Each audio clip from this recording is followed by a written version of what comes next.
20 वर्षसम्म मान्छे खाना खेल्न जिउने हो खेल्नु अब जसरी भए नि कसरी हुन्छ त्यसरी गरेर जीविका गरे भयो 20 वर्षसम्मको उमेर 20 वर्ष त्यसपछि 40 वर्षसम्म घोडाले जस्तो काम गर्ने हो 40 वर्ष मान्छे हुनसम्म घोडाले जसरी भारी बोक्छ नि बोझ बोक्छ होइन अनि माथिको ओजन हुन्छ नि मान्छेलाई तिनी ओजन बोक्ने हो 40 देखि 50 वर्षसम्मको ठिक्कैको जिन्दगी हो जात्रै धेरै टेन्सन पनि गर्न परेन त्यति बेला आफ्नालाई बाँच्ने हो यो गरेर आफू बाँचिन्छ यो गरेर मरिन्छ भन्ने सोचेर 50 वर्षसम्म बाँच्ने 50 देखि माथि बाँचे पर अर्काका लागि बाँचिदिने हो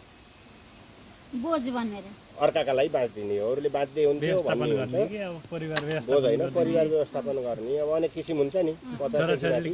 यसो गरेको भए तिनीहरूले कमाछन् भने तिनीहरूको पैसा व्यवस्थापन गर्ने हो कि अब त्यहाँ कहाँसम्म के छ कस्तो छ